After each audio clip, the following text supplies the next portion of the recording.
Hello and welcome to the Comic Conspiracy, episode number 70 for the week of whatever this is. August 13th. Isn't it episode 71? 2012. Nope. 70. We're on 70? Wow. Last week was 69. This is 70. So That's there you awesome. go. I just wanted to remember that it was 69. We're like on Viagra now. Nice. What's happening, everyone? We got a bunch of people here. We got some studio audience members as well, so we'll introduce them at the end. Toby, put your mic down. It makes a lot of noise when you picked it up.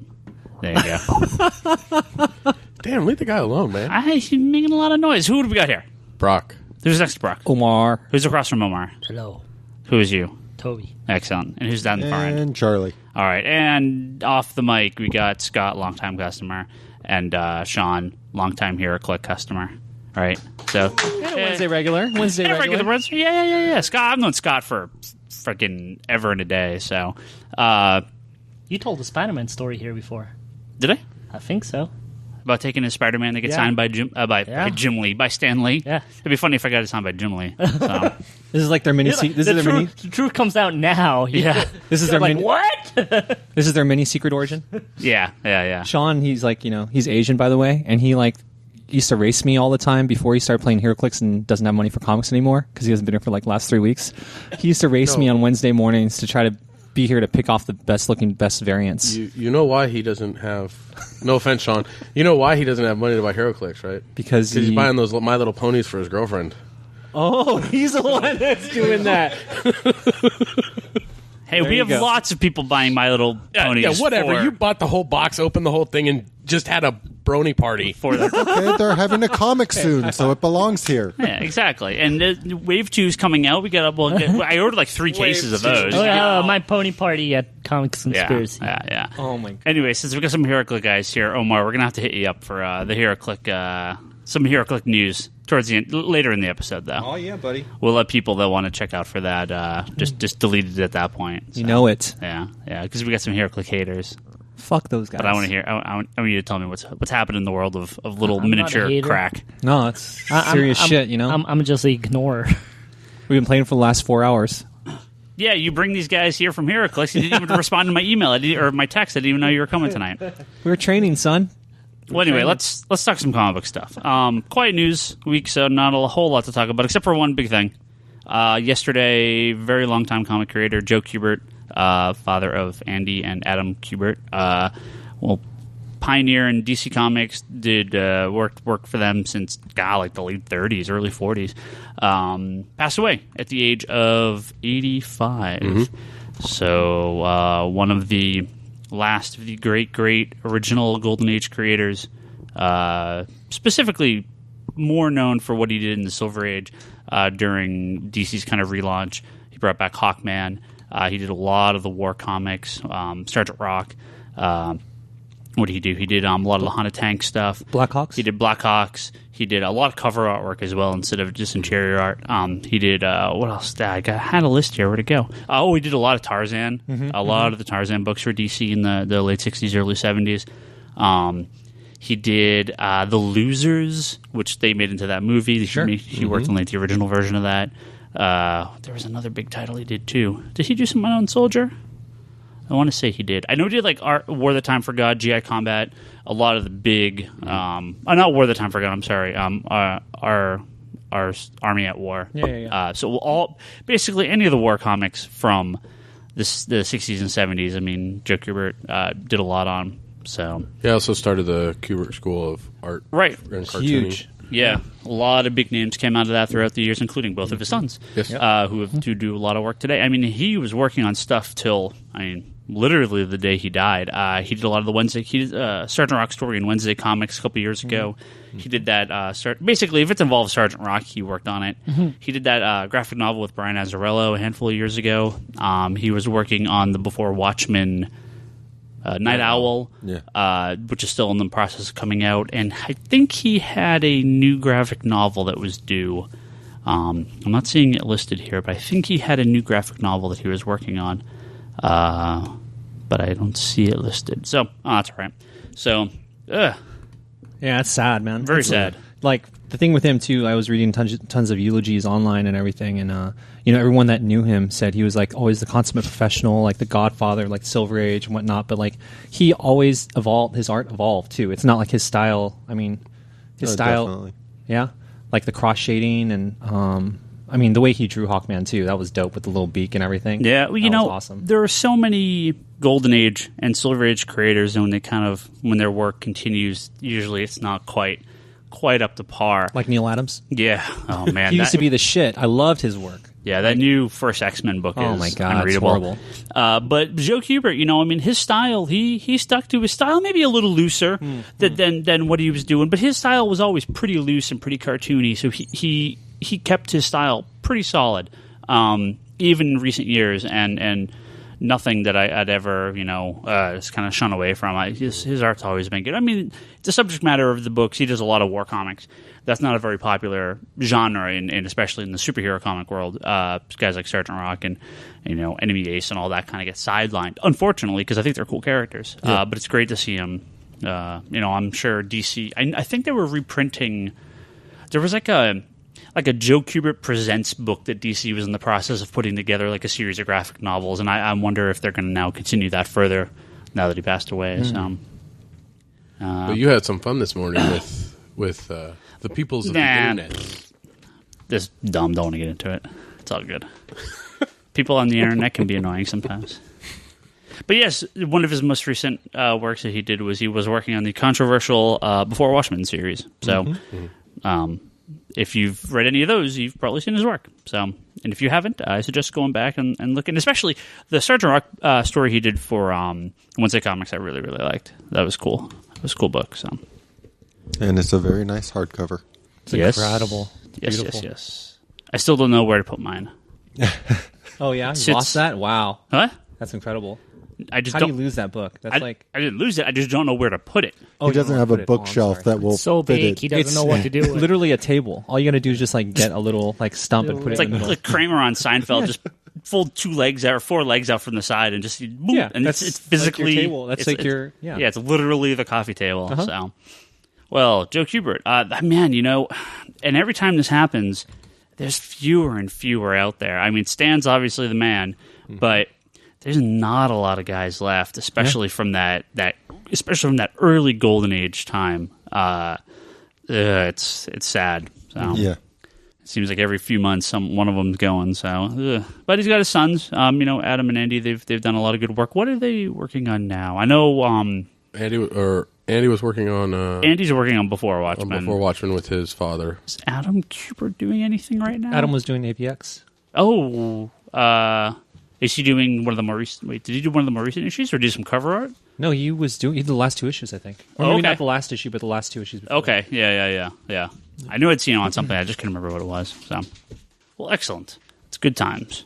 Well, that's not good times. This episode will be good times from here on forward. Definitely. That's what I meant. Yeah, So, celebrate the living. I think let's that's a big kick it thing. up a notch here, okay? But yeah, Joe, Kubert family, obviously all our condolences, and that sucks. So. We got email? I got a questions? whole so we actually got a whole bunch of emails that I haven't read. I was going to go through a bunch of stuff from the last handful of weeks that we never got around to reading. Months more, including always. We got a lot of people that have been giving us their top comic lists, so I got a handful of those I wanted to read out. Okay. Before I did this, Julian, guy that writes in from time to time, he asked, and this Brock is a good question for you too, because I know you're here for a lot of it. He wanted to ask for an inside baseball look at New Comic Book Day. How long does it take to get the store ready? What do you guys how do you guys keep track of your subscriptions? Is Wednesday your busiest day of the week? He would love to know. Now, you're here for Tuesday. You're here for the receiving, organizing, sorting. I've done it all. Putting the shelf out. Now, Toby and Charlie, you guys, when you guys worked at Legends, you guys had a bit of a different situation because at least here we can kind of do this during the course of the day. You guys did it at night. Well, we put out the books at night, but we had a back room with stuff all set up for pulling back all the subscription boxes, and then We had a little more room than you guys here. But I thought you guys were doing this till like midnight or 1 o'clock in the morning, every week. Yeah. especially when we both lot of started special having orders. other jobs and stuff. It I sort mean, of I became wouldn't a go in till like 6. Yeah. I would actually still work the register while kind of doing the stuff in the back. Okay.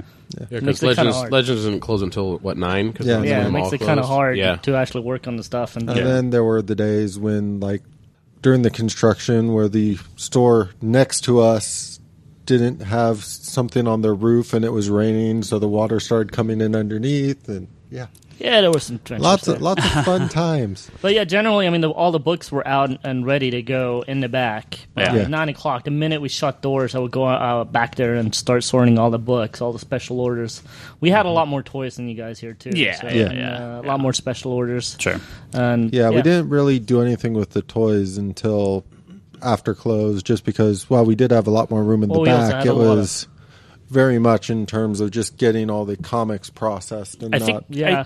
from what I understand, you guys had a really picky customer that insisted on taking 10 of each statue and lining them up in a row and going No, that through- was me. Was that you? Yeah. Oh, okay. So that's why it took you till midnight. No, that's at 2 in the morning. That process I start after I'm done. Oh, okay. Yeah. Doesn't he still do that So here? work before play. So, but see, we only get like 2 copies of statues. So This he's is not true. that many You picks. do that There. on purpose. Well, he took that long time with that DC CoverGirl Supergirl. Yeah, because you had a bunch of them. There was a bunch of those. Yeah. It was like 8.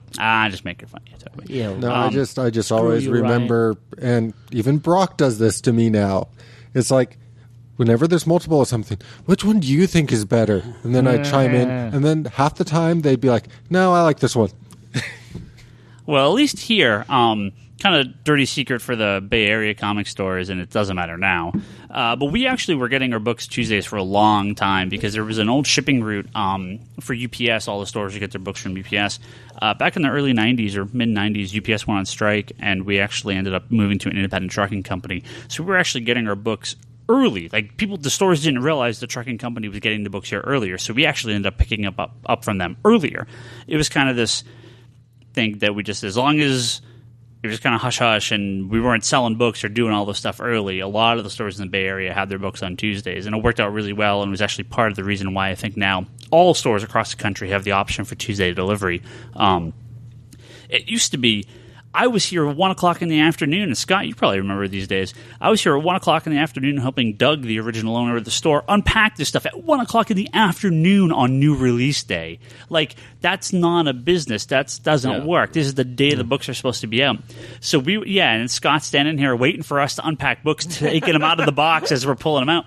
Like, the fact that we get them Tuesday, we get them at least 24 hours early. We have a data process to call in damages. If we have an emergency, we can get the book sent to us the next day now.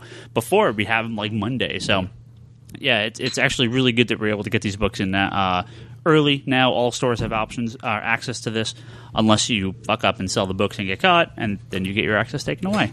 No, I mean, from what I've seen of it, it's easier to do it because then you can process your subscriptions during the day.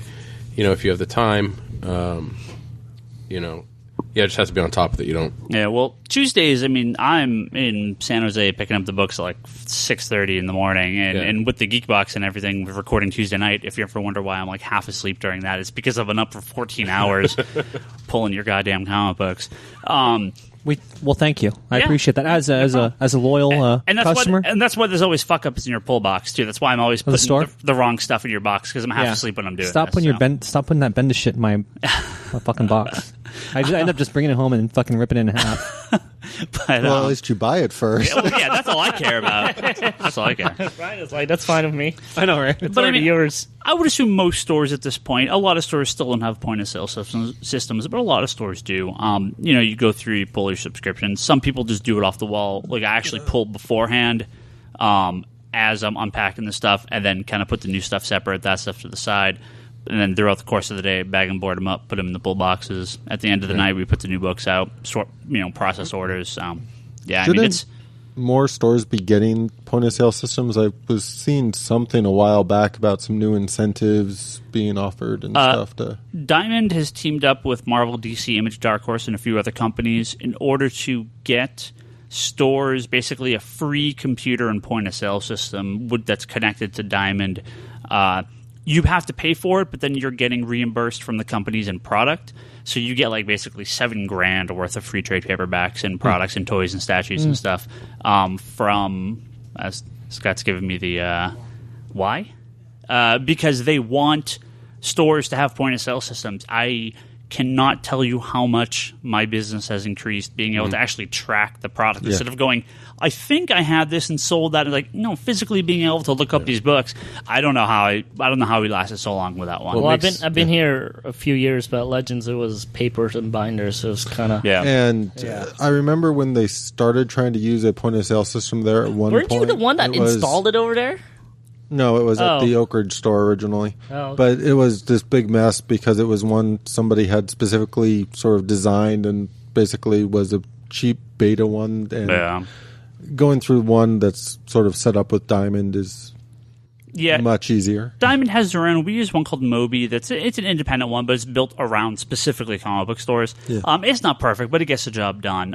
As you guys know, using the cash register, it has its issues, but overall, it's fine. I mean, when I worked at the record store, I mean, we still had the old style DOS, scanning stuff in, just, all ASCII, and it's blah. I had that when I was at warehouse. Yeah, this is at least a little more modern than that. And then, a lot of stores are actually, you can output this stuff through Microsoft's, like their RMS, I think is what it's called, which is like their retail management suite, I think is what it's called.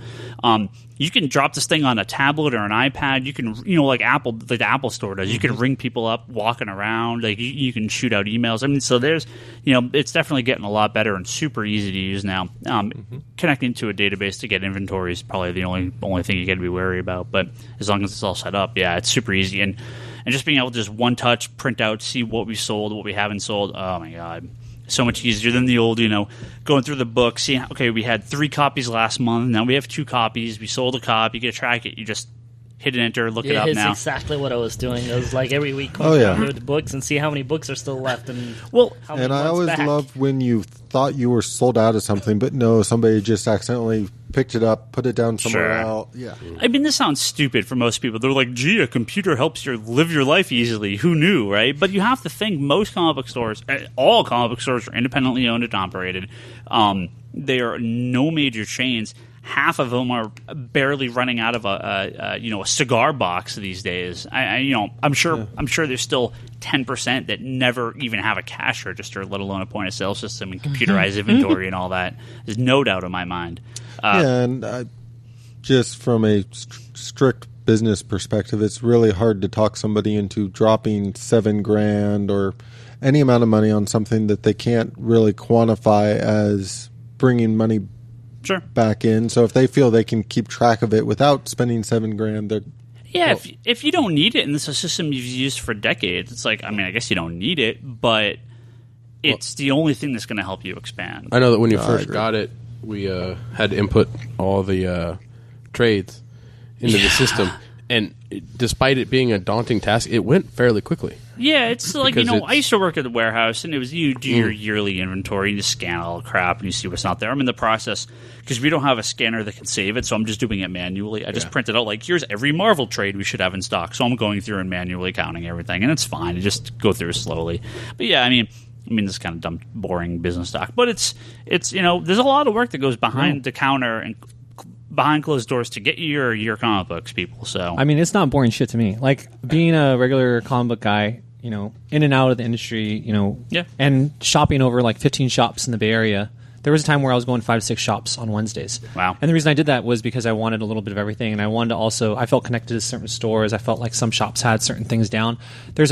I have a background in retail operations. I worked in the private industry for 12 years. There's a big connection between front of house and back of house. You don't have both sides down. Everything's going to be in shambles. And that's why there's very few shops. I mean, for those of you that are big time, like in a comic shops, haven't been in the Bay Area, definitely check out Comics Conspiracy, because they definitely are a little bit of a nugget. They have the niche down where you can actually still have, what the comic book industry really is. I mean, it's about the issues. I understand that some people say, no, it's not about that. It's about the trades, whatever. But it's about the hardcovers. Yeah, to be able to come into a shop where you can get all that, and then you can still, the sexiness of the trades and the hardcovers and the fucking whatever the other beautiful essential books that are behind me right now. But to still also actually find the original issue. You can still get that. And I think that's what really pulled me away. You guys pulled me away from Elusive, from Brian's book, or no, Elusive, not Brian's books. From Heroes, from, I was... You never came and see me at Legends. No, when I lived in San Francisco. What's up, man? No, I would go to Legends. But I felt like there there's people that there was no substance in the people that were supporting. Thanks a lot, motherfucker. Toby, you and Charlie always told me that the push was not for the single issues. I remember, I think was it Identity Crisis when that came out.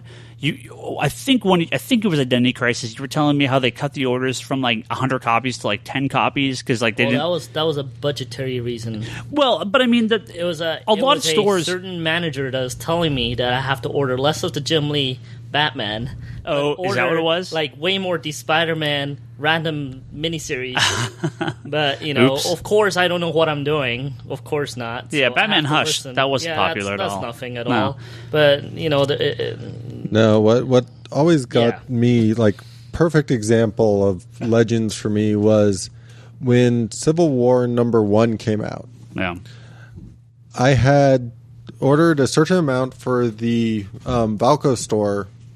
Because I did the ordering at that time for that store. Well, they had 2 stores, right? Yeah, they had one in Oak Ridge, one in Valco. Yeah, they're both mall stores. Couldn't actually fulfill all their subscriptions for Oak Ridge. So all the ones I had set aside to go on the shelf at Valco ended up going over to Oak Ridge to just fill subscriptions over there. So that Wednesday we had no Civil War #1s on the shelf.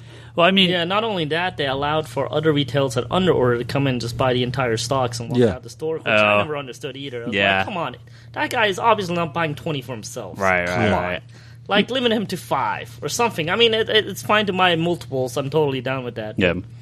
Sorry, we're going into a bashing mode here. Nah, gotta get out of this. It's just to me, it just comes down to because of ordering stuff, especially like Civil War and that kind of stuff. It's really hard to judge 3 months out in a lot of cases. Sure. I'm constantly amazed at how close you can get on some of these numbers. Don't always. Well, that's not the thing. always. Because we've talked about this a few times. They now have the final order cutoff where we can adjust our orders. So basically, we have a week's worth of sales in a book before we have to tell you before we have to do a final order for the next issue. So there is adjustment. I had something else I was going to say, but it's gone. No, I want to talk about the Tuesday thing. I was actually, when I left the Bay Area to go down to LA and I was in school, I actually went to Golden Apple because at the time that was like the big store down there. Right. And the owner is still alive at that time, and he's really cool. I really like him. But yeah, I went and they were looking for someone to work. I'm like, fuck, I'm perfect. I did the school, I do the film stuff on the weekend, and I'll do school during the day, and I'll come in at night. That's a perfect. It's kind of what I did in the Bay Area. Let me just continue it. So then, and I'm like, well, I have school on Monday and Wednesday. And they were like, well, that's not going to work for us because Wednesday's our day. I'm like, I know, but I'll be free for you to come in on Tuesday and do all the work.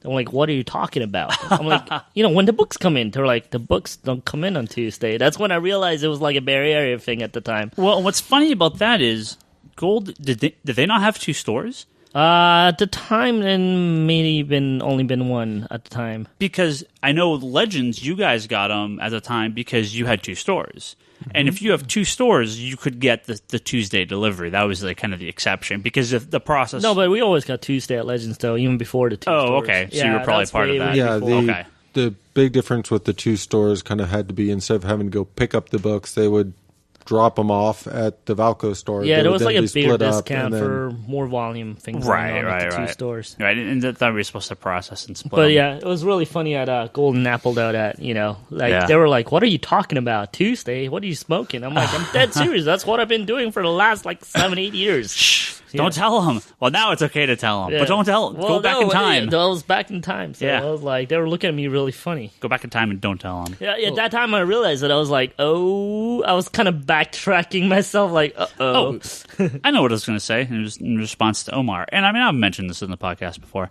We still do disproportionate numbers on our single issues over trade paperbacks and toys and back issues and everything. Single issues, like Off the Shelf Wednesday, still represents about 65% of our total sales at the end of the year. So yeah, but not every shop can say that, right? No, because they order differently. Scott, I'm getting claps from the peanut gallery. So nice. Very few. I mean, most stores that I know order to sell out or order to sell out on Wednesday. One of the questions Julian asked, is Wednesday Ryan- the busiest day of the week for us? And yeah, we do about 50% of our sales on Wednesdays. See, Ryan only does it on the books I like. He orders exactly for sellout on Wednesday. Everything else that Ryan likes, there's plenty off weeks after. But all my books have to put it out there that they're sold out by like midday. It is hilarious, but it's also very true. Every book Toby wants to recommend, we're sold out like halfway through the day on Wednesday. I don't know why. Yeah. He just likes crappy books, I think, is the Yeah, that's probably what it is. I'd have to agree on that. He's so fucking artsy and shit. That's okay. You still have Gambit. He from farts this flowers. I did. Yeah, you do. You're on Yeah, Gambit but we now. didn't get no fucking variant. Let's see, the problem with Gambit is that it's so bad that we didn't sell out. Okay, so not to just like throw more lip service out there, preaching the choir and whatnot, and like jack you off, Ryan, under the table, but again, to like two really long established guys that have been in the comic shop industry or in the Bay Area. Everyone knows who they are. What's the guy's name? Is Atlantis Fantasy World? Obviously, nobody knows who they are. Joe Ferreira. Joe Ferreira. You know, this guy is like a total pro, and obviously I love him because he only hires hot chicks at his shop. So I appreciate that. Thank you, Joe. But like him, from talking to Joe and then this is even before I was a regular here at the shop, talking to Joe and then talking to my buddy James, who I was a regular at before when I lived in San Francisco. Isotope, you guys know that shop. It's totally Ryan knows different that spectrum. shop. Totally different spectrum. One's like a classic little lounge, kind of like. But see, the thing about it is, James, he used to have a shop that was kind of very similar to this. Yeah. It was actually Comics and the Kind. He bought out a store that was like in the process of like going out of business Yes, or something, yeah, and yeah. he was a bartender that was like, I want to sell comic books. Yeah. But he totally like pimped him out and changed it. Yeah. Like, you know, and he helped to influence tons of fucking comic shops like all over the world, not just in the US. Yeah. But these two guys, they both said, hey, if you're going to be in the South Bay, yeah, you have to go to fucking Comics Conspiracy. Yeah, Ryan's got it down like that. And then this guy, he's like super humble and shit. He's like, oh, whatever. I don't know much, this and that, but I know comics, and he knows comics retail. It's so fucking true. He's got it down to a science. He's got a good team around him, so you guys got to come by the shop. Thank you, sir. Yeah. Those are good guys. You know, it's funny too because you always think, you know, well, comic book guys, you know, The Simpsons and all that. But you know, Those exist too, though. Oh, they definitely do. And those are the Let's guys just put it out there. They do exist. and those are the guys I don't like. You know, I mean, it's so funny. There's a handful of guys in the Bay Area that I'm like, whatever. But all the cool guys, like, it's so funny. I mean, there is a camaraderie between all the comic retailers because we're all on the same boat. And I got no problem with other owners and, you know, sending people between stores because we want the customers to be happy at the end of the day. Sure. So, yeah. That was a long answer. Julian, hopefully that answers some of your questions. Well, he's got a couple of his favorite comic book movies here. I got a ton of these I want to read, so I'll go through a few of them here. Let's see if people maybe we could talk about this a little bit more because quite a week. We'll have a short episode this week. Of course, I say that it's going to be long. and now it's going to be 9 hours. Right? All right. Here's Julian's top list. Okay, number 5, Kick-Ass. Why? Why? He says the Well, fun. he obviously doesn't know that's Ryan's arch nemesis here at the No, store. he does. He acknowledges. Oh, he he says does. it's the fun movie with a great soundtrack, and I don't have any opinion of Mark Miller in either direction. So, cool. Number 4 is Watchmen. Number 3 is Iron Man. Robert Downey Jr. nails it, he says. And number 2 is Dark Knight, the best Joker ever. And the number 1's Avengers. Obviously, Joss. Why is Watchmen on there? Did he say why? He loves all the performances, which All is right, cool. Fair enough. Fair It enough. was solid. It was fair. a visual performance. It was an Fair experience. enough. I was just curious. And then Avengers there. So Yeah, I don't know about Avengers number 1 though. I'm sorry. I mean, I watched it again on the plane, and it's like it's incredible for what it is, but you gotta include the little asterisks that it took 10 films to make that shit. sure. Yeah, See- just Brock is giving the fuck you look to you right now. That's fine. He's going to bend you Yeah, over. Superman is not on the list. That's fucking stupid, right? It's on me- my top 10. Well, a lot of these lists, and let's be honest, a lot of the lists tend to skewer more newer. No, Julian, you got it all wrong, buddy. And there's some honesty to that. Hey, whoever put turtles on the top Hey, end. with a lot Turtles of fucking rocking. Well, hold on. Okay, keep going, keep That going. you know, let's My say a live lot of these people are audiences probably agree. a lot of these people are probably a little bit younger. Sure, you know? sure, and, sure. And when you're seeing Superman the motion picture, or even Batman, if you weren't alive or you were barely remember it, you know, be like, oh, okay, that was a thing. Oh, but Avengers, you can't compare Superman and Avengers. They're so different. But I mean, I had hear him you, on Ryan. I had him on my list. Just because of what it is. I mean, Superman Sure. the motion picture is fucking the Richard start Donner, man. of all of it. Yeah. So, And I don't know. but then I don't have any of the serials or any of the stuff from the 40s on my list because I don't know anything Yeah, that's about true. them. But let's be honest. So- Everyone around the table can say if we're wearing tight nutter ass pants We won't be able to think Christopher straight. No. Well, the way I look at it is this: is there's a slight difference between a top 5 of all time list and sort of the top 5 that you really want to see again. Yeah, I mean, there's also these all individual lists. It's really too. hard to skew those lists a little bit when you're really excited about one movie currently, really want to see it again, and really get the proper perspective of how that sort of falls in there. I mean, Well, Brock, what's your problem with Turtles? I don't have a problem with Turtles. Well, why can't Because it be what are on you, the list? 7? Well, Is it on top of your list because you're 7? well, Dude, hold the first on. movie is pretty serious. The first TMNT movie when that came out was huge. No, it was. And Huge. it's not silly. No, it was up there. It was up there with like Howard the Duck. Seriously. Really? Fuck you. No, that's not. Dude, Howard the Duck was fucking awesome. Are you kidding me? I'm gonna No, kick Howard your- the I'm Dude. gonna mess up your underneath later tonight. We're going to go do some old karaoke. No, really? All right, we're gonna do kung fu fighting again, just so you fuck up the other knee. All right. All right, people. All right. Duck versus Turtle. Go. All right. I gotta levelate this. You guys are Pokemon too battle. loud. You guys It's a are too loud. Pokemon battle. You should be up on that. Actually, this kind of cool. Well, no. So what I was going to say is here we get another email from Zach, and his top lists. His notable mention for Spider-Man and Batman Begins, kind of being Spider-Man being the start of the new superheroes, and Batman Begin for breathing life back into the goddamn train wreck of Warner Brothers DC movies. Which sure, absolutely. I don't know. I personally like the nipples. His number 5, Teenage Mutant Ninja Turtles. Fuck yeah. And so here, and That this hurt funny. my ear. And here's what he says. It's kind of funny because it maybe also a little bit goes to what Brock says. But I was a fan of the Eastman and Laird books, so being a 10-year-old kid, seeing them in live action was amazing. I actually refuse to watch this movie now because my adult brain has already ruined enough of my childhood, and I want to hang on to this one. So it's No, and that's still good. so smart. yeah. But I mean, I saw it in the theater. I saw it. I was blown away. Yeah. It was like, Oh, oh my I did god. too. You know, it's I'm- fun. It's true. It's true-ish to the comics enough. I mean, it's not the super hardcore violence that the first couple issues were, but it's true enough to the books. It's not as cartoony.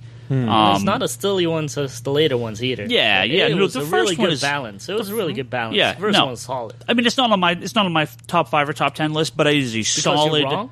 It is a solid superhero movie. No, it's because he's not a 7-year-old boy. Well, this guy. I mean, Toby, you and Zach are right on the money here. Number 4 is Ghost World, which he didn't know was a comic at the time. He just liked the okay. movie. No, that 4 is a should good belong. movie. Number 3 was A Crow. Yes, for Good all pick. I like this guy. For all Who's the this guy? reasons- Can we read this guy's emails more often? Sure. He Good says, job, Zach. Yeah. He says for all the reasons you guys already covered on the show. Yes. And Toby, he was on your list. So Fuck yeah. The Crow's again. Crow. You know, that's a movie. I remember when that movie came out on VHS. I think I watched that every day for like 2 months straight. Me too. That movie I was introduced to it on VHS, and I have never heard of it. And they're like, "You Yeah. know Bruce Lee?" I'm like, "Yeah." "You know his son?" I'm like, "Kind of." They go, "Watch this movie," and I was like, "All right." I went Yeah. home, and I was like, "Holy shit!" Yeah. Yeah, I want to go home and put some makeup on. I actually dressed up for the second one when I saw it in the theater. Really? Yeah. Nice. And then number 2 is Dark Knight, and number 1 is Avengers. You know, and I'm not going to brush those off, but I mean, these are literally on every list we got, Yeah. and I think it's fair. And you know, people were like, "Oh, Avengers, you're not going to like Avengers next month." No, No, you still like Avengers it. is It's just incredible. not It's as- epic. I for think sure. Avengers nailed what the it needed big- to be. Exactly. I'm actually curious to see where Avengers levels off after it's come out on Blu-ray. We've Yeah. all watched it 6 or 7 times, and Yeah. Well, because I know that everyone gave me flack for having that rotating 5th position. Sure. Because it's like I can't. We're still giving you these are- flack for it. Well, shut up, 7-year-old boy. Fuck you. Fucking Ninja Turtles rocks. Language, people. Fucking Ninja Turtles rock. I've never heard that all those words in a sentence before. Let's talk to Eastman. He'll tell you. Hey, they rocked it with Vanilla Ice in the second movie, baby. Woohoo! Yeah, well, there's a reason that movie's not on the list. No, there's. I just had that rotating spot because, like you said, it's like they change. Sure. You know, like I've only seen Thor in the theater, and I have yet to see it again at home. But I liked it in the theater, and I think I would appreciate it again watching it again, and it'd probably have more of an impact. Do you like Foo Fighters? What? Do you like Foo Fighters? The band? Yes. They put on They're a okay. fucking awesome show. Oh, you don't like Nirvana? They're okay. Oh my god. Whatever, dude. Why am I showing? What's going this on? guy's name? Zachary? Yeah, Zach. You rock. I thank you for writing in. Very much appreciated. Well, here's one from William. or actually, well, this is William. This is Joe. I'll say Joe because he actually typed jump. He gave us a 1 through 10, or he actually gave us 1 through 11 here. Are you sure it's 11? It might be 10.1. No, it's 1 through 5, 6, 7, 8, 9, 10, and then 10 again. So, well, I won't read. I'll read what he wrote for this second number 10, just to give Brock some props. Daredevil director's cut. Nice. So, there you go, and Toby too. I wouldn't put it in the top 10, but I like that. No, you guys are really big Ben Affleck fans. I understand that. But his top 5, actually. Where did it come from? His top 5 actually brings in 2 movies that I don't know that any of us covered, but I think they're important movies. Number 5 was Avengers. Number 4 is Blade. And I think Blade... Hey, Blade's fucking awesome film. Yeah. And I think Blade is maybe awesome. forgotten by some modern fans, but that was really the start of the Marvel movies. That It's a good point. predated Spider-Man, right? Yes. Yeah, it did. Stephen Dorff was Yeah. like freaking awesome in that movie. Oh, And he was that- incredible. And that Blade... He's a short guy. Blade- We've been told he's a short guy right now. Oh, is he? Yeah. Blade is interesting because it's such an obscure property, but that movie was really successful. It's And- solid. That was The really sec- the start of the Marvel Studios, Right, it was, even though exactly. it wasn't, but it's really the start of it. They were Yeah. like, wait a minute, we can actually make some cool shit happen here. Yeah, if Spider-Man is the start of kind of the modern superhero movie, Blade's like this number 0 issue, right? It's like the Yeah. thing that kind of like, The well, it's preview. here, but Spider-Man is when it Yeah, kicks but off. it took It everybody by didn't really surprise. open- It did. Yeah. It did. Yeah, it really took people by surprise. No, how good it was. it wasn't on my top 10, but it was an honorable mention. Yeah. Yeah. His number 3 is Batman, the Michael Keaton one. Number 2 is Dark Knight. Number 1's 300. And again, I think 300 is a case of... I don't know that 300 would be on a lot of comic fans' top 10 lists, and I can't say if this guy's a comic fan or not. But I think 300 would be on a lot of kind of civilians' top 10 lists. actually- Not even just civilian. I think also female top 10 lists because we actually me and my buddy Trey Because they're like they're buff men. and Crystal, we were like doing a top 5 around the list, and we had 4 or 5 like women that were there, like familiar with comics, but Yeah. there's only one of them that like reads them or knows anything about the industry. Yeah. And the majority said 300. Yeah. Because obviously they like hard-bodied men, and of course the men that were there on the they were not table in like suits. we don't like hard-bodied men, but visually But it did match and actions. connect. Yeah. So I think 300, it's a thing. I think if you were to ask more people, I think 300 would end up on a lot of those lists. Yeah. Sweaty hot men's. And here's another one. This is from Colin. He's got some. my chest. He's got some that's on a lot of the other lists. His number 5 was Batman. His number 3 was TMNT. yes! Fuck you, bro. I will forever be a shellhead. This movie was a cornerstone of my childhood. I still remember coming home from the movie theater and playing with my Casey Jones action figure all afternoon. yes. So, number 2 is Avengers. Number 1 is Dark Knight. But number 4 is Scott Pilgrim. And I think that's another That's one. a good mention, though. And I didn't like it personally, but that's a good mention. You suck. It's all right. No, I just say... I think Scott Pilgrim. Did you read Brian O'Malley's book though? Yes, I like that a far, far, far better than Yeah. the movie. I don't know why. Well, you had in the 90s, you had so many movies based on comic books. Ghost Dog, not Ghost World. Dog, not Ghost World. Text Ghost like Whisperer? Pamela Anderson. What the hell was that? Barbed Wire. Wire. Yeah. And you had Tank Girl, and you had all these other ones that were just these Barbed kind Wire of had a lot of boobies. just these weird She's nothing but boobies, studio, bro. just these weird studio movies that had like no connection to the creators and all that. But when we get to things like Scott Pilgrim, I mean, obviously O'Malley was heavily involved in that movie, and it's so close to the comic in a lot of fashion.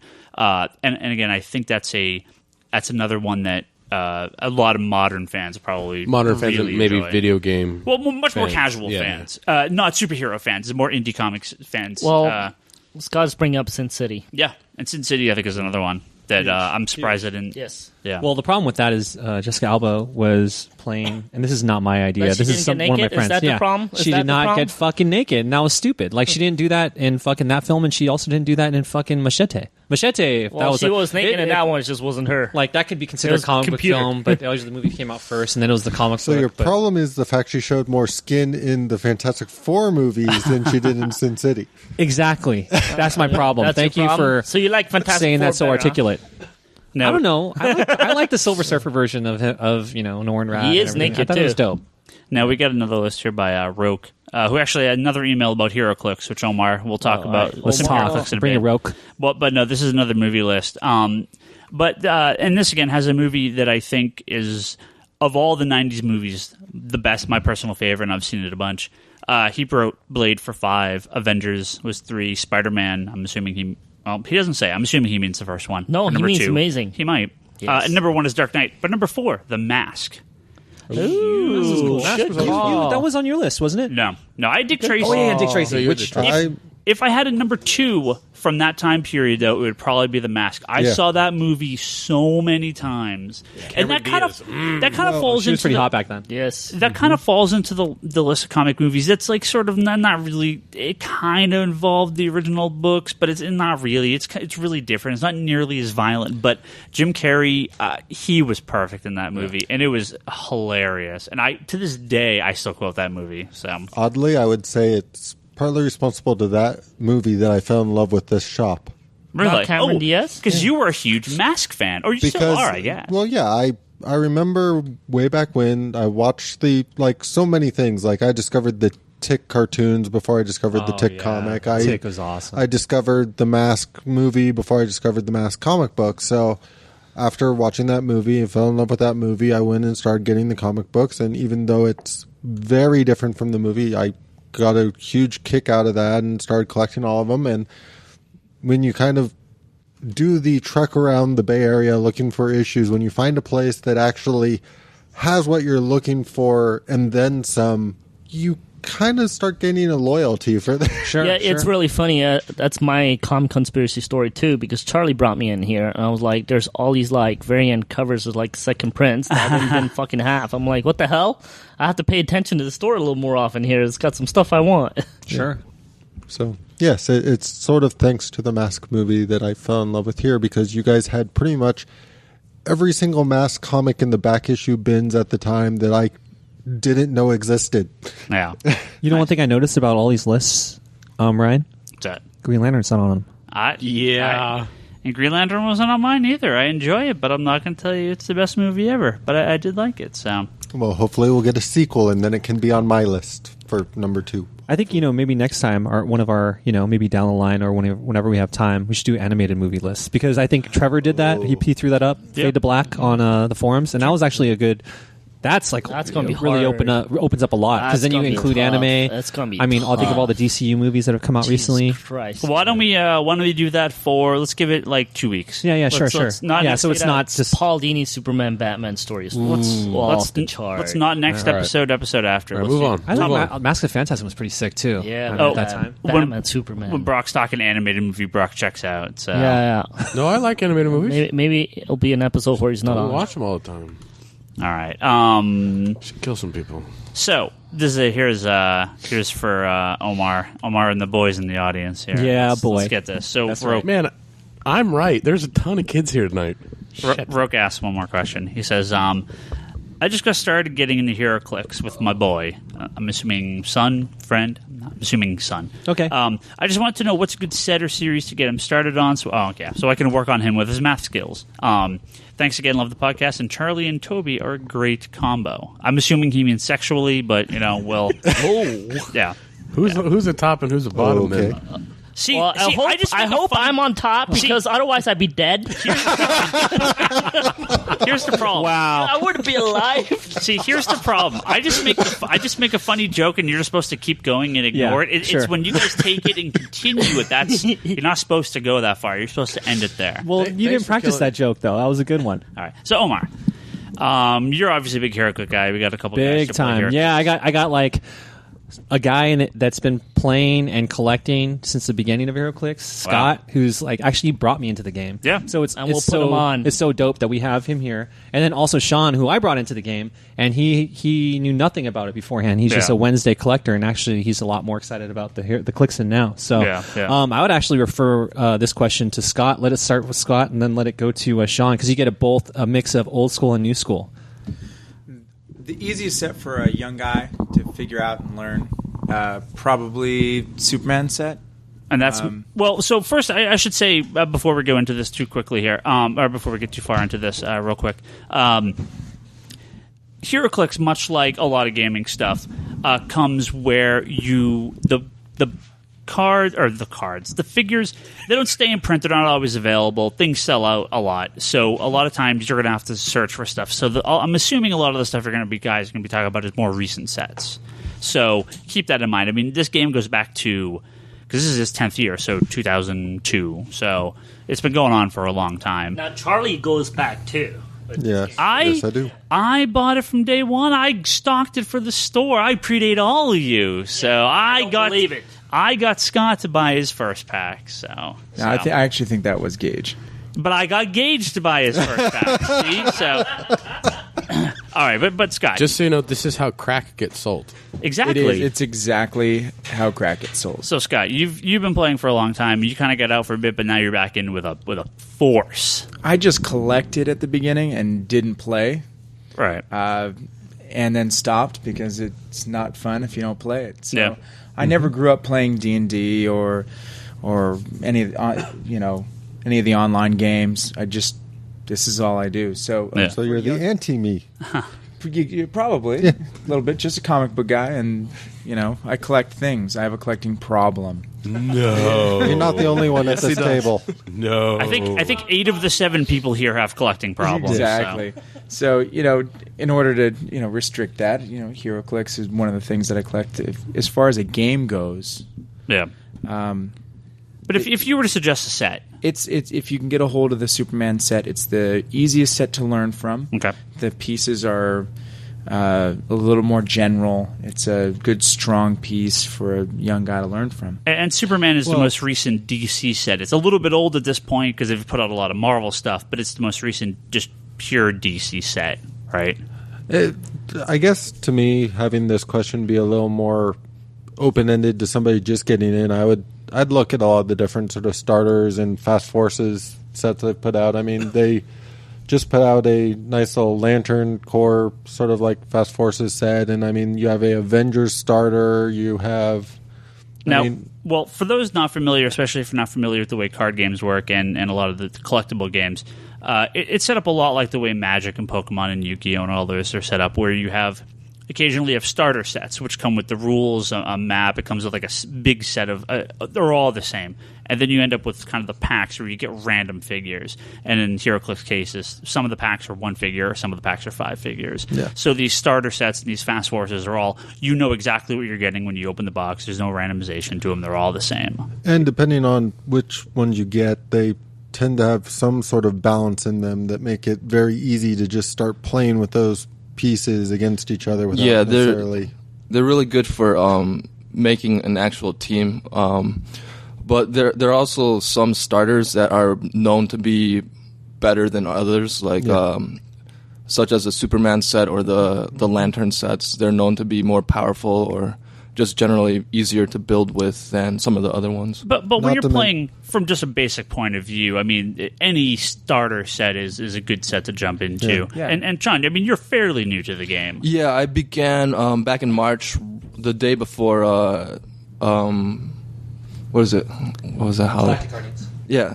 I started right before St. Patrick's Day. Yes. And then Omar was running St. Patrick's theme. So that's when I got into it. But I had actually been sitting on some Superman pieces that my brother had sent me half a year back, and I just never played. Like Scott, I never played anything, no Magic, no D&D, none of that beforehand because generally I don't know, that just wasn't my crowd. But then there was this tall metrosexual Asian dude that liked to fist pump all the time. That's me. So I was like, all right, I can hang with this dude. So I went and checked it out, and so that's how I got into it. Basically, Omar is the drug dealer. He slowly let the breadcrumbs fall, and then now we got him. And it was easy to get Omar hooked. Oh, yeah. Really easy.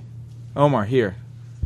I still remember Ryan. He invited me a few times in the shop. They said they have like a little gathering of guys, that come by and play. I think I've seen him play a few times, but I think this was like when the Captain America set came out, and it was Scott and Gage. And Scott, he's a really cool guy, but he'd always like seem a little intimidating to me because he'd talk about all these like crazy ass like fucking Silver Age, Golden Age, like crazy ass $1,000 fucking comic books that he fucking had, and a bunch of these see books how he on the organizes wall. his comic books. Yeah. I can only imagine because this fool is like OCD like a mother. Well, he's a swim coach, so he's supposed to be like that. Anyways, Stanford represent.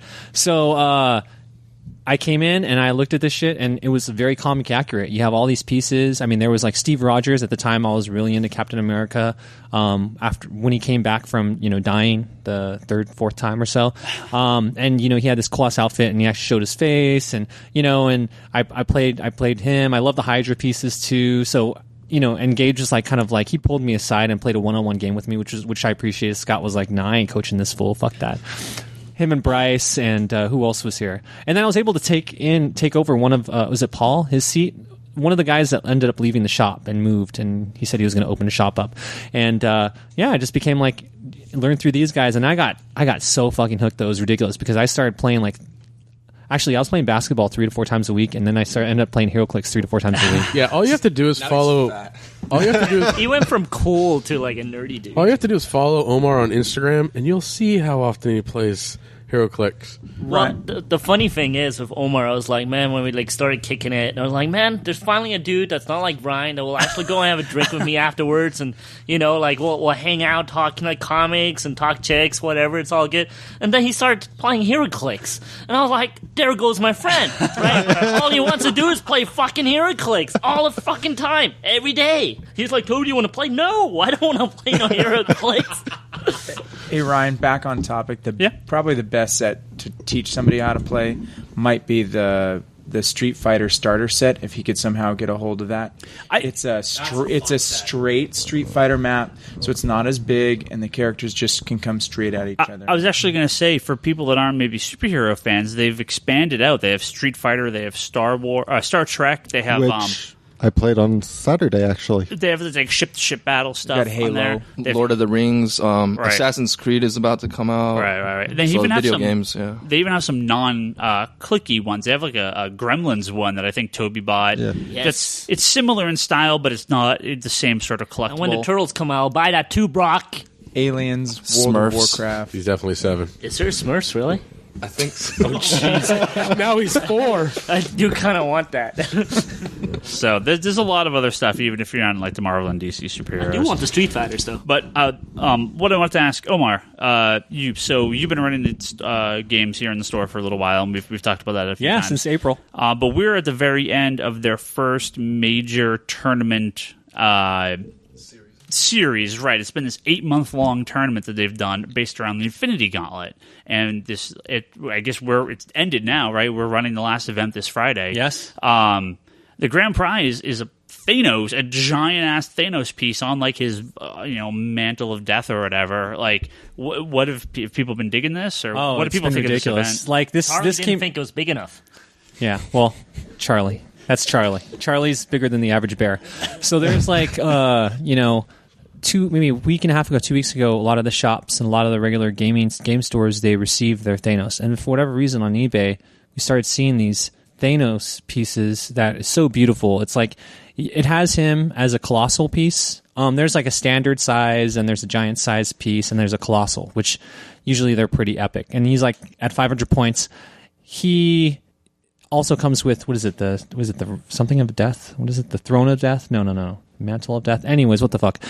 This piece is being sold online on eBay for like $300. Yeah. I'm like, are you fucking kidding me? That's ridiculous. Who would sell that? But anyways, for the most part, to play and to try to compete in this, you would have had to play, I think on average 3 to 4 of the tournaments of the 8. Accumulation of about 12 points. So we have 14 people that have obviously made it, and they can compete, and it's gonna be this Friday. So if you guys want to check out what Heroclix is all about, come over to the shop and check it out. And I'll have a beer with you. Now next they're doing a Batman utility belt, right? Yeah. Is that 8 months too, or is it 6 months? Yeah, that's gonna be 6 months. And Batman's No Land. I was trying to talk with Jerome Gonyo from WizKids and NECA.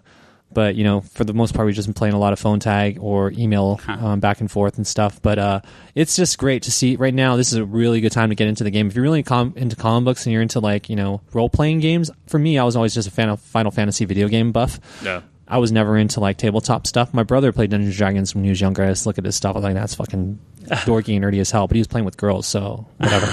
Anyways, yeah, check it out because right now is a good time to play. A lot of different game mechanics that are very creative. If you know anything about comics lore, even reading books for maybe the last 2 years or even a year, you're in an advantage because you can look at a piece and you know what they can do. But it takes usually about 10 to 15 games, I think, to play and know the game mechanics. But it's good times. Yeah, like anything, there's lots of rules, but you pick it up after a handful of games. So, because they started Heroclix back up again 2 years ago, I think, year and a half ago. Oh, was it that long ago? Yeah, it was. It almost died, and they came back around 2007. Yeah, and then but slowly. Yeah, okay. Slowly. They brought in. It used to be just the little miniatures themselves, but now they have cards that go with them. That right. It enhances cards the game. Were before it got relaunched under the Thor set. That was that was a while back. There's a few sets, but it wasn't. I would say it wasn't until they really started putting chase figures in the boosters. So the game mechanics changed.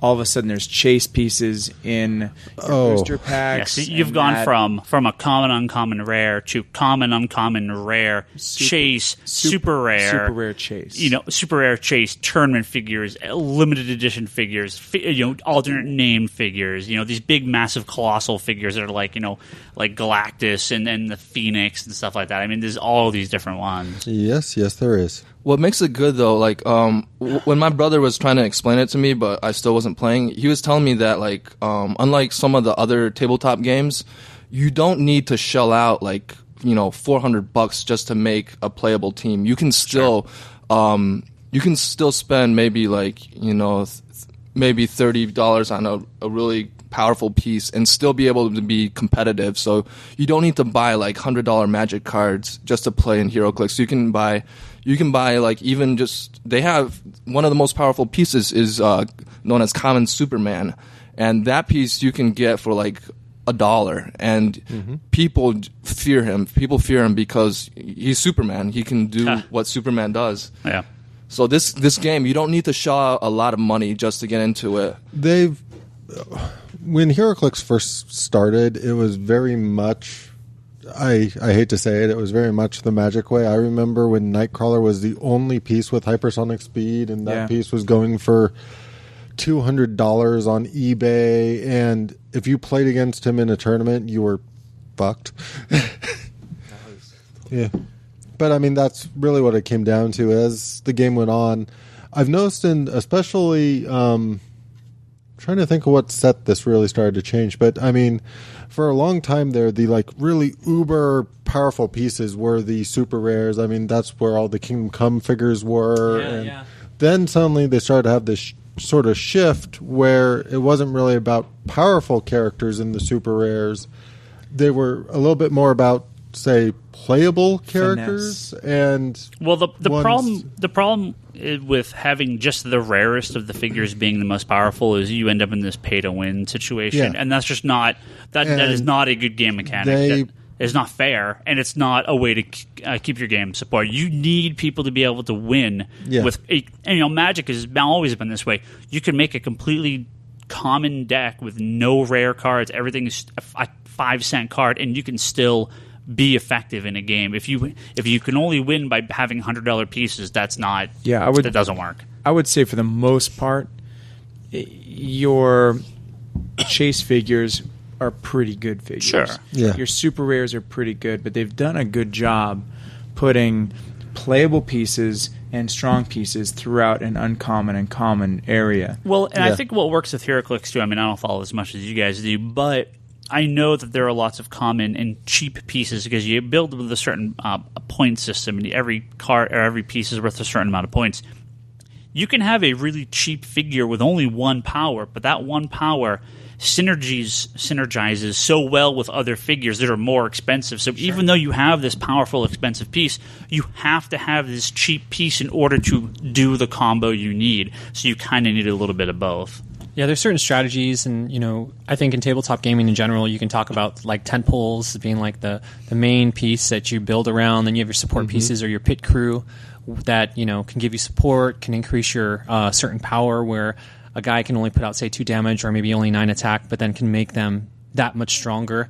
I think that's what you're speaking to. And right. Yeah, having the synergies. One of the big thing I really enjoy, and I've learned more with the game, is the theme team. They use stuff from the actual lore, right? Yeah, definitely. It's if you have a Wolverine and a Colossus on a team, then there's probably going to be a fastball special kind of deal that goes on. No doubt. So there's that fun there that you get also with the attachment to the comics. One of my favorite powers is Deadpool has ridiculous regeneration. You can randomly regenerate, whatever you roll your dice to be. Yeah. And for a new player, I think what also really helps is one is just getting out there, and you hear about once you get out there, you'll either play against or you'll hear about these pieces that either people fear or like to use a lot. And just seeing, even if you're just losing to them for the first couple games, just seeing the different strategies that people use and the different clicks that people use, you get used to seeing, okay, I need to beware of this kind of power or whatever. And also, there's a really good website called hcrealms.com, and that is that's basically an unofficial site, but even the official WizKids and NECA, they use that site too because it is the biggest. It's the biggest. Yeah, and that has strategies. You can look up the individual pieces, and sometimes they'll even leak upcoming sets and stuff. But read that and then play as many people as you can. That way, you can just get exposure. I think that's one of the best things. Yeah. And one more thing that I just have to sort of shout out because I've gotten so much better at this is the pieces that come out are pretty current to what's going on in comics. I mean, it's not necessarily this references a comic that just came out Wednesday, but it's still a lot more recent than it used to be. I mean, they used to be way, way, way behind everything, and now the Avengers set came out while the Avengers movie was still in theaters, and they just did the Dark Knight set. The Batman set was really good. I was like, why is this John Blake character so good? And then I saw the movie, and I was like, I got it. Yeah, it's Robin. What the fuck? One other thing really quick, too, to throw out is just the obscurity of pieces. I've always been a toy guy before getting into Heroclix, and obviously that's kind of cut out of the budget a little bit more. But the craftsmanship that NECA has displayed and what they do, man, it's phenomenal. And also, going back to obscure pieces, like White Lanterns for, I think, DC 75, which was maybe 7 or 8 sets ago, that came out, White Lanterns, these pieces that were maybe in one panel of one comic book, they had them as, chase pieces. Yes, and that broke my collection. Yeah. Because I couldn't collect all the lanterns at that point. Yeah, and to be able to see that, and the Black Lanterns, too. I mean, in sculpt, in plastic form. I mean, I just seriously, I nutted. When I saw Sinestro, and I almost jumped in. I almost jumped in at that time when I saw a White Lantern Sinestro, because I'm all over Sinestro's, cock sauce, whatever. No, you're right. The Black Lanterns is when it broke my lantern collection. Yeah, Black Lanterns. Scott has all of them. No, I'm sure he does. Oh, hey. Scott has an eBay problem. I don't know that too. I don't play. It's a lot less expensive collecting HeroClix than it was when I was collecting before. So. Just a tip. There's 2 ways to collect HeroClix. You can either buy. Some people they want to be guaranteed super rares or a chase. So you can buy. What they do is they take the 5-pack boosters. You can get what's called a brick, which is 10 or 12. 10. Well, 8 or 10, depending on 10. If there's sometimes a giant figure. Yeah, sometimes a giant figure. You can get a brick of those or a case, and then a case will guarantee you at least 1 chase, and then you get at least 2 or 3 super rares per brick.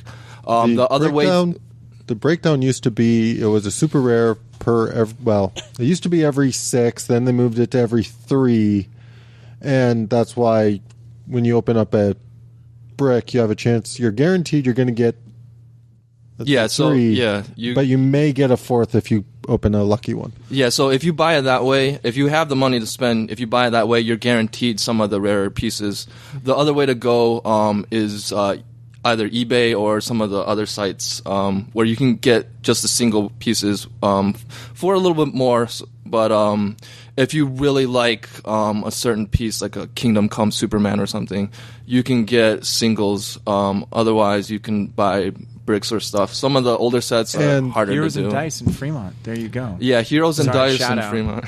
Yeah, I mean, the other thing is going back to sort of like the Fast Forces sets and stuff. I mean, like the Lantern Core set they just came out of, if you just want the piece for having the piece and it's not so much about the dial, yeah, they're known for reusing sculpts or putting out sculpts in other ways if they're popular. So, I mean, sometimes you just have to be patient.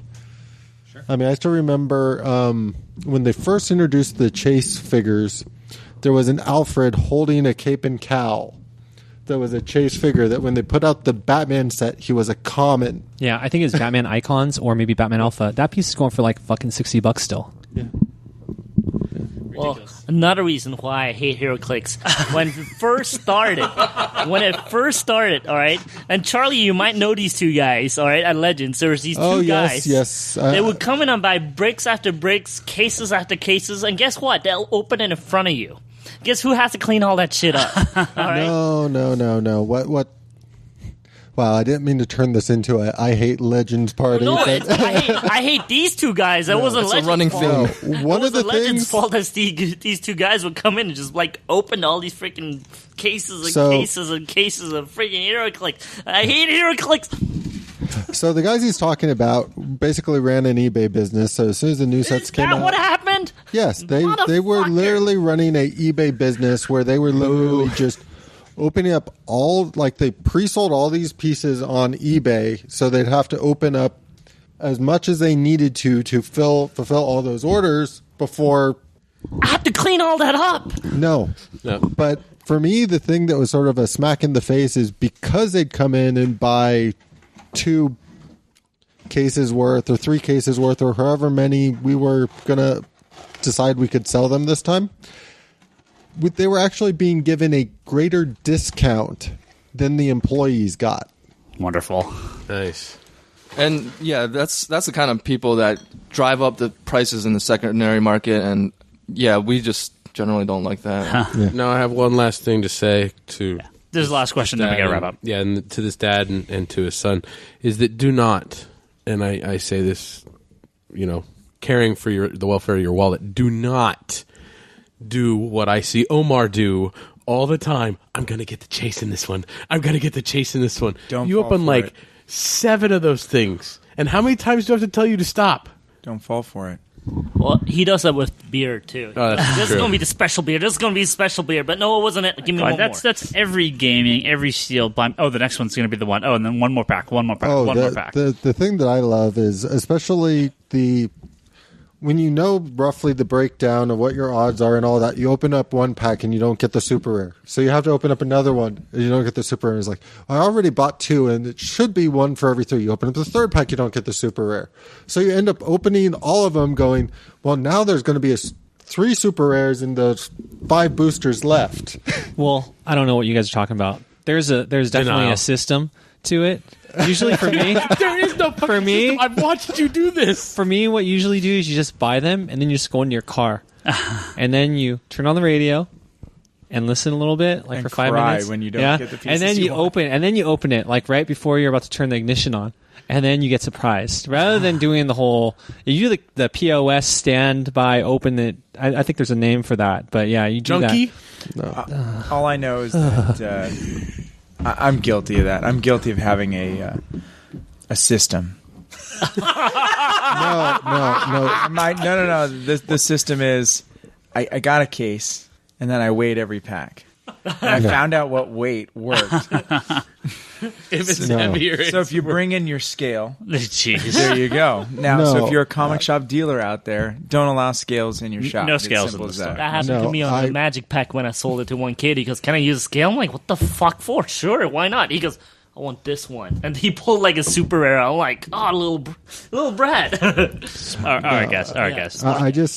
I want to share one more quick story about Heroclix. Make it really fast. Charlie does So- business in the back of his car outside the store on a regular basis. We No, thought it was I crack, don't. but it wasn't. But it's actually Heroclix. And free candy. No, I don't. No, but I used to put out the singles at Legends of Heroclix. So I would literally open a case as they came out, and the most disturbing thing about the way those used, like, they are so much better now, but it used to be all the super rares were on the very top row. So if you opened up one on it and went, okay, well, that wasn't super rare, you turn the case over and it'll all be on the other top row. And I got to the point after opening all of these and putting them out, I didn't need a scale. I could just pick up a booster and tell you a lot of what was in it. And that's why most stores have all their packs and stuff behind the counter, so you can't fish through the box. Anyone that knows what you're doing, you randomize them all before you put them out. Yes, you do. All right, time for us to get out of here. Enough here. I got a shout-out, though. What's your shout-out, I got a shout-out, What's man. your shout-out? Let's hear it. When Connor from Portland came in over the weekend. Oh, nice. Listens to the podcast, and he normally listens while he's working in the lab. Uh-oh. So I'm like, What kind of well, lab? Like a what meth kind of lab? lab? Yeah, I don't is know. shit gonna blow up? I don't know. Creating is a gamma radiation research Hopefully lab. something. Portlandia? Get angry. He brought in his his cute friend Meredith too. So, but she had visited strip clubs and he hadn't, so I was a little disappointed in him. So, Does come on, he- get on that, Connor. Go to the strip clubs in Portland. They rock. Does he? Yeah, inject, don't go to him here. Does he go inject? to him there? Does he inject spiders with radiation? He could. Does he mix chemicals near open windows where there's lightning storms? He could. I'm just trying to figure out what he's doing. I don't know. right. He just turns said a green. He lab. just can't show you. Well, yet. thanks for coming by the store. That's awesome. Yeah. All right, we're gonna get out of here. We've gone long for this short episode. It says Heroclix talk, you people. What are you doing? All your games. All right, yeah. If you guys want to come by and ever say hey to Omar, he's here Friday nights. Friday nights, baby. Playing some Heroclix usually, so you can come I say know. hi to him. Friday nights he was BYOB. supposed to be out with me. He spends here at the stores now. Sorry, brother. I know. My girlfriend Tell me, you complains go too. through abandonment issues. You lose. No. You lose Charlie. You lose Omar. It's all right. I'll keep going on. That's fine. I'll do it on my own, like I used to. Well, if you want to see what we're doing for Heroclix, you can always. What's the site? Bay Area. Yeah, Bay Area Heroclix League. It was started by my buddy Nat, and all the shops for the most part put up a calendar. Just click on the calendar, and you'll see all. I mean, in the South Bay, we have probably one of the most prolific Heroclix communities. I mean, we have over 7 shops, and there's a game every day. Yeah. So, I mean, for 7 days a week, it's ridiculous. Nice. Or you can always go on our site, comicsconspiracy.biz. Sometimes I'll put stuff up there if something's happening. Don't forget to go to geekbox.net where you can find this episode and all our other episodes, as well as forums.geekbox.net where you can talk about this episode. Maybe give us some Heroclix advice. Talk about your Heroclix stuff if you play the game. You can always hit us up on Twitter. I'm Ryan Higgins, Brock's Sager. Omar is Comics and Decline. Someone actually this weekend asked me how to spell that, so I spelled it. I follow Friday'd all of you, or Friday followed all of you. So Mahalo, buddy. Mahalo. I was reading that shit when I was in the ocean. Was that and FF? There you go. Hashtag FF thing? Yeah, follow Friday. Yeah. Oh, Yeah, I thought think it somebody stood for said Fantastic Four. Yeah, I was like, I was like, that's his Fantastic Four. I'm like, Ryan can't count. Toby's Toby XI. Charlie is Insanity. Hey, now, Brock, Chaos. I don't lose everybody. I see Charlie most Saturday mornings, all right? Let's just be clear, all right? I got business with him Saturday mornings. You got business with him? Yes, we watch the TV. And Yeah, that's good stuff. What else we got? We got conspiratobrock.com. You can go visit Brock's blog. We got comicsandthekine.com. That's Omar's website. And don't forget about the Infinite Longbox podcast that Charlie co-hosts. Infinite Long Box. Many wonderful people. don't forget our parent podcast, The Geek Box. All of our other podcasts, Geekbox at geekbox.net, as well as The Comedy Button and Good Job Brain. So, yes, all sorts of podcasts. Thank you to everyone that joined us today. Thank you, Scott. Thank you, Sean. Thank you, everyone else. Thanks for all the good Heroclix news. Everyone will complain and we'll never have you on again because everyone hates Heroclix except for you guys, and that's an episode. All right, I'll catch you guys next week.